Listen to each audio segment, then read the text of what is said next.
Hello po, magandang tanghali para sa inyong lahat and welcome sa ating Midday Boost program ngayon pong araw ng Wednesday. And hopefully po, kaninang umaga yung iba sa inyo naka-attend sa ating Bible study for today. Meron tayong, di ba, panibagong study na pinag-aaralan natin yung prayer na ginawa ng Panginoong Jesus para sa mga disciples niya.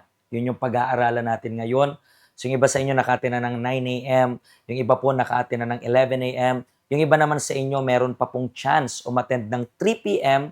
and also ng 9 p.m. So feel free na umattend later on. Kung hindi po talaga kaya, just connect online. Wala rin naman pong problema. Okay? And talking about itong Bible study, tayo rin po, meron tayong pinag-aaralan itong mga days na ito. Starting nung Monday, meron tayong pinag-uusapan. Bakit? Kasi nasa countdown po tayo ng 50 days to Pentecost. Nagsimula yan nung Sunday and then magtatapos sa April 24. Exactly 50 days po yan. And I believe po na lahat po kayo na tumanggap ng oil last Sunday ay pinahiran nyo po yung ulo ninyo ng oil na ito. At bakit natin everyday ina-anoint yung sarili natin ng oil? Kasi po, everyday na pag ina-anoint natin yung sarili natin itong oil na to, meron po tayong isang request. Ano po yung request na yon? Mabago yung loob natin. At when we talk about pagbabago ng kalooban, lahat po tayo niyan ay candidates. Bakit gusto natin mabago yung kalooban natin? Kasi po, sa oras na magbago tayo, lahat ng nasa labas natin ay to follow na lang. Ibig sabihin, susunod na lang. Ibig sabihin, lahat magiging ayos na rin. Bakit? Nabago tayo kasi hindi naman natin kontrolado yung labas. Hindi natin kontrolado yung family natin. Hindi natin kontrolado yung parents natin. Hindi natin kontrolado yung anak. Pero kontrolado natin yung sarili natin. That's why we are requesting sa Panginoong Diyos na baguhin niya tayo. Pero paano mangyayari yun kapag natanggap natin yung banal na Espiritu? That's the reason why we are praying na yung Espiritu Santo ay tumira sa kalooban natin. Just like in the day of Pentecost. And nung Monday, meron tayong natutunan na dapat nating burahin sa ugali natin. Kahapon, the same thing. And that's the reason why po, if you were not able to accompany yung ating program itong 2 days ago, itong Monday and Tuesday, you still have yung opportunity na mapanood yan sa ating Facebook and then sa ating YouTube. Sa ating YouTube, UCKG Hong Kong, punta lang po kayo sa playlist. Nandyan po yung Midday Boost program natin. So you can accompany us, you can watch even yung mga replay. And today, ano naman po yung pag-uusapan natin? Let's talk about hypocrisy. Okay? Kasi 'di ba pinag-uusapan natin yung mga dapat nating baguhin sa ating pag-uugali. And then ngayon, let's talk about itong hypocrisy. Ano po bang ibig sabihin ng hypocrisy, ne? Uh, sa pinaka formal na salita is yung mapagkunwari. Yun yung ibig sabihin ng hypocrisy. Sa mas, sabihin natin, swak na word para sa bata, matanda, at para sa mas simple na salita, ang ibig sabihin nito is kaplastikan. Yun yung ibig sabihin ng hypocrisy, pagiging plastic. Pero tingnan muna natin kung ano yung ibig sabihin ng hypocrisy sa dictionary para at least tuwing babasahin natin yung Bible verse, alam natin yung ibig sabihin ng mga words doon sa ginamit sa salita ng Diyos. So let's read yung ibig sabihin ng hypocrisy.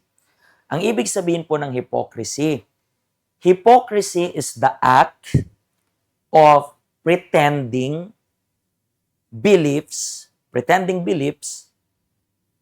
feelings, or virtues that one does not actually possess. So imagine that. Yung hypocrisy daw is yung act of pretending. Maybe you keep on pretending sa mga pagpapanggap, yun yung Tagalog. Mamaya, I am going to translate it sa Tagalog, okay? Behaving in a way that goes against stated principle, essentially saying one thing but doing another. So dito po, ang ibig sabihin daw ng kaplastikan is yung pagpapanggap. Nagpe-pretend ka. Nagpe-pretend ka ng paniniwala mo, nagpe-pretend ka ng feelings mo, ng ugali mo, kahit hindi naman ikaw yun. Does not actually possess.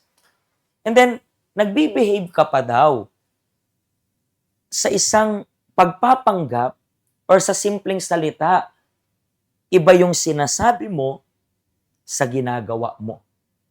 Saying one thing, but doing another. So, iba yung labas ng bibig, iba naman yung ginagawa mo. And actually po, itong ugali na to, ito po yung isa sa pinakaayaw ng Diyos. Bakit isa to sa pinakaayaw ng Diyos? Kasi may mga tao pong napaka-plastic na akala mo may maitatago sila sa Diyos. Kaya ayaw ng Diyos ng taong plastic. Mapapansin nyo po, kapag pag-iisipan nyo po, maawain yung Diyos sa mga makasalanan. For example, sa Bible nakita natin, yung prostitute, sinabi ng Panginoong Diyos, pinatawad ka na ng Panginoon. Sa tax collector, sa magnanakaw, naalala ko yung magnanakaw sa tabi ng krus ng Panginoong Jesus. Sinabi niya, from today on, sinasabi ko sa iyo, makakasama kita sa paradise. So, yung Panginoong Jesus mahabagin. Maawain yung Panginoong Jesus. Pero when it comes about kaplastikan, yan ang hate ng Diyos. Bakit? Kasi wala na po tayong pwedeng itago sa Diyos. For example, di ba narinig natin na dapat natin i-confess sa Panginoong Diyos yung kasalanan natin. Hindi po yan kasi hindi alam ng Diyos. Alam ng Diyos. Alam niya yung lahat ng bagay. Gusto lang kasi ng Diyos na i-acknowledge natin yung kahinaan natin. I-acknowledge natin yung pagkakamali natin. So, pag kinonfess natin, Panginoong Diyos, patawarin mo ko sa kasalanan ko, nagawa ko to, ito. So, ina-acknowledge mo. Magiging sincere kasi kung meron mang pinakaayaw, yung diablo, is yung mga taong sincere. Kasi yung taong sincere, hindi niya malalason yung isip. That's why we have to be sincere. One time, nagalit yung Panginoong Yesus. Tinawag niya yung mga teacher ng katuroan. Kasi, di ba, yung description ng hypocrisy, iba yung sinasabi mo sa ginagawa mo. And then, yung Panginoong Yesus, tinawag silang ahas. Tingnan niyo po yung difference. Sa mga makasalanan na sincere, pinatawad ka na. Sa prostitute, humayo ka, wag mo nang ulitin yon. Sa magnanakaw sa tabi ng krus, kasama kita sa paraiso. Pero when it comes about sa religious na mga plastic, sabi, ahas kayo, alakdan kayo. Ganyan yung mga scorpions kayo. Ganyan yung pagkakasabi ng Panginoon. Galit yung Panginoon kasi hindi natin kayang magtago ng something sa Diyos. And actually, tingnan natin itong kwento na to. Tingnan ninyo yung sabi ng Panginoong Yesus. Libro po ng Matthew chapter 23 sa verse 1. Sabi dito, pagkatapos, nagsalita si Jesus sa mga tao at sa mga tagasunod niya. Sinabi niya, ang mga tagapagturo ng kautusan at mga pariseyo ang kinikilalang tagapagpaliwanag ng kautusan ni Moises. Kaya dapat ninyong pakinggan at sundin ang lahat ng tinuturo nila sa inyo. Pero wag ninyong gayahin ang mga ginagawa nila. Interesting kasi dito nakita pa rin ng Diyos, pinapakita pa rin ng Diyos yung respeto. Okay, pakinggan nyo lang sila. Sundin nyo lahat ng tinuturo nila. Pero wag ninyong gayahin ang ginagawa nila. Bakit?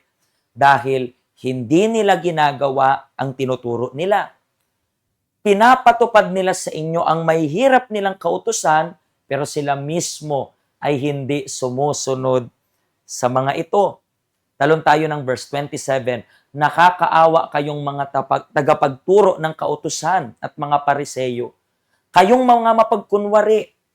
katulad kayo ng mga libingan na pinunturahan ng puti at magandang tingnan sa labas. Pero ang mga nasa loob ninyo ay puro kalansay at iba pang maruruming bagay. And last, ganyan kayo dahil kung masdan kayo ng mga tao'y parang tama ang ginagawa ninyo, pero sa loob ninyo, puno kayo ng pagkukunwari at kasalanan. Tingnan nyo po yung intense ng pagsasalita ng Diyos.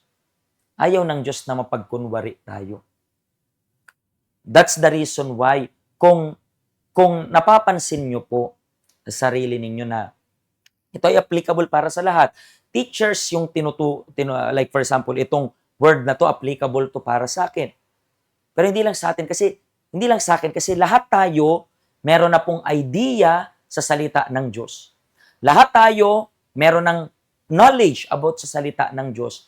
And then siguro, pag may mga invites kayo, ang galing nyo pong magpayo. Sa family ninyo, napapansin niyo yung mali nila pero hindi nyo napapansin yung loob. So, mapagkunwari po yan.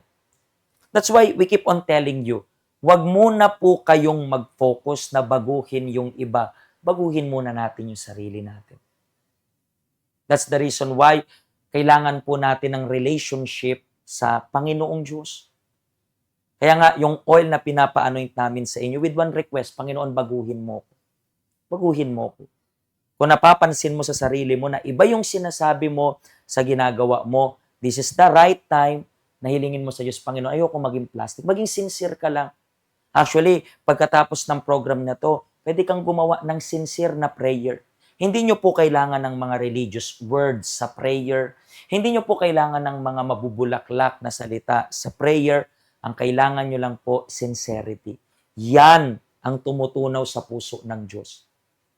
Kasi hindi niya naman sinisingil na maging perpekto tayo. Ang gusto lang ng Diyos, maging sincere tayo sa Kanya.